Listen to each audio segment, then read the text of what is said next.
রাহমাতুল্লাহি ওয়া বারাকাতুহু ইন্নাল হামদুলিল্লাহ ওয়াস সালাতু ওয়াস সালামু আলা রাসূলিল্লাহ ওয়া বা'দ।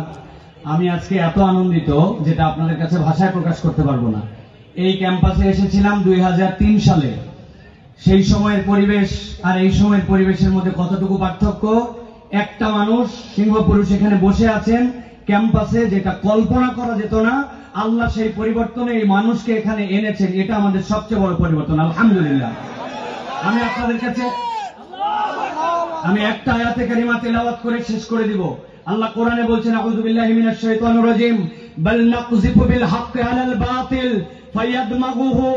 আল্লাহ রাব্বুল আলামিন বলছেন, এই সত্য, এই হক বাতিলের উপর আঘাত করবে। ফায়াদমাগুহু ফাইযা হুয়া যাহিক। তবে এই আঘাত অন্য কোথাও নয়, এটা হচ্ছে চারিত্রিক পরিবর্তন। দামগুন শব্দের অর্থ ব্রেনের পরিবর্তন। আপনার চেতনা, আদর্শ, আপনার নৈতিকতা, এইটা দিয়ে যদি ইসলামী বিশ্ববিদ্যালয়কে পরিবর্তন করা না যায়, বাংলাদেশে অন্য কোন বিশ্ববিদ্যালয় স্বাধীনতার পরে প্রতিষ্ঠিত হয় নাই। এই বিশ্ববিদ্যালয় ইসলামকে লালন করার জন্য প্রতিষ্ঠিত হয়েছিল। অতএব এখানকার প্রত্যেকটা ছাত্র ছাত্রী, ডিপার্টমেন্ট, সেটা যেই ডিপার্টমেন্টে হোক, ইসলামকে লালন করে ধারণ করে পুরা পৃথিবীতে ইসলামকে ছড়ানোর জন্য এই বিশ্ববিদ্যালয় ভূমিকা রাখবে। এটাই দাবি আমাদের। তার পক্ষে প্রত্যেককে আমাদেরকে দাঁড়াতে হবে। আপনি যে মতের হন, দলের হন, ইসলামী বিশ্ববিদ্যালয় যদি আপনি অন্তর্ভুক্ত হন, ইসলামকে আপনাকে লালন করতে হবে, ইসলামকে প্রায়োরিটি দিতে হবে। এটাই আমাদের শেষ কথা, ঠিক কিনা? এই মাঠে আল্লামা দেলোয়ার হোসেন সাইদি সাহেব কথা বলেছিলেন।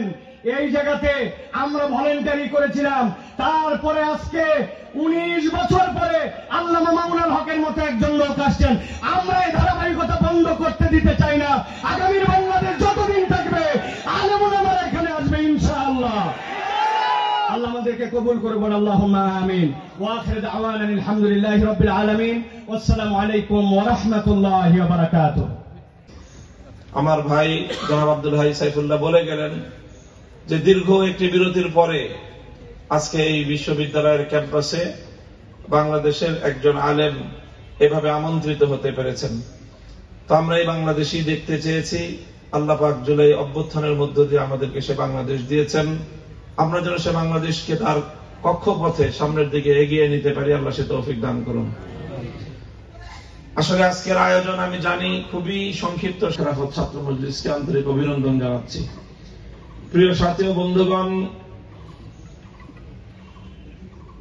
বিগত 16 বছরে বাংলাদেশে অনেক জুলুম, অনেক অন্যায় এবং অত্যাচার, অবিচার হয়েছে এবং এই অন্যায় এবং অবিচারের, এই জুলুম, খুন, গুমের শিকার অনেক মানুষ হয়েছে।